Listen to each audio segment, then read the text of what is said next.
abana b'abanyacyaro n'abanyamugi ni umurwano ufite abafana benshi. Ubu ndimo ndibaza mu banyamugi ninde ari butsinde, mu banyacyaro ninde ari butsinde. Aka amahirwe menshi ndaha abanyamugi tu kuko nibo mbona bafite abafana benshi.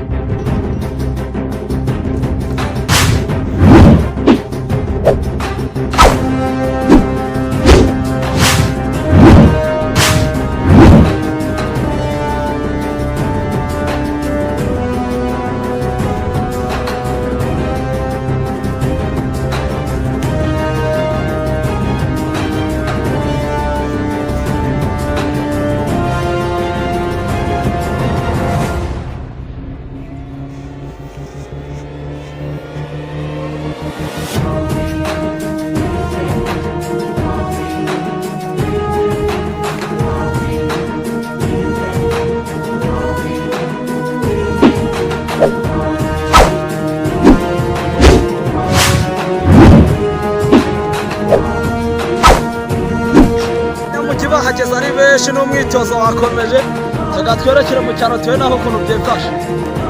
Rwangiza abanyacyaro zageze cyane. Aba nibo bari baje guserukira icyaro, bari baje gufana, bariye Karungu. Muzeruri niwe yararimo atoza umusore w'uyu.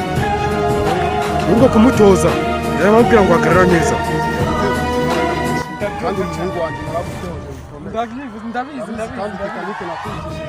ndazibona zimwe zo kuvura noneho ngiye kukongeraho n'akandi kamwe sibyo nakunda kumva nabi. Urabona abanyamugi baba barahaze bafite imbaraga rero ziba byaramweje igikombe imidara kiragutya ntabwo bidoye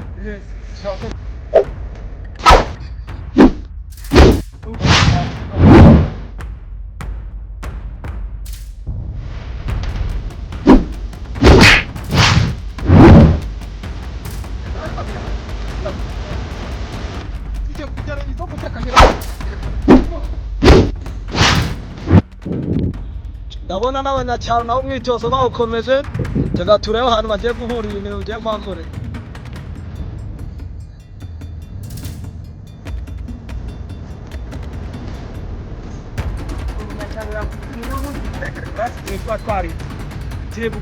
dukoresha twikubitira abantu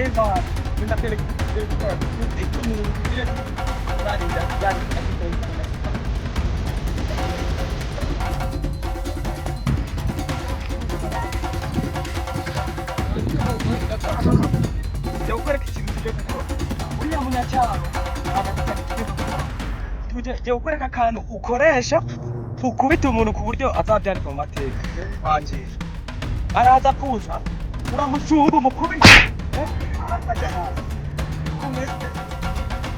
hasi umucunga none mukine iyo urangiza no uramutera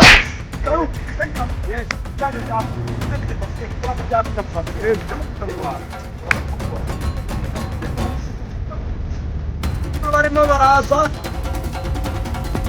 mbona bakerera turatwenda batatuye ntabwo ndamenya neza umuntu ari guserukira abanyacyaro. Reka turebe n'abanyamugi baza binjira muri ringi buhoro buhoro twangiza ijya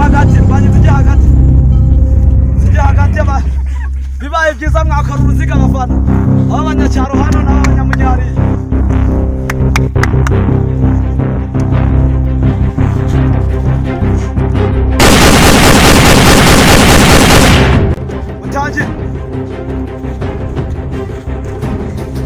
Tera umuntu nyine uri umunyamugi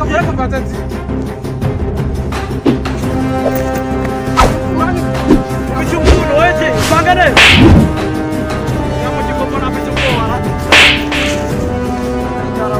afite amazi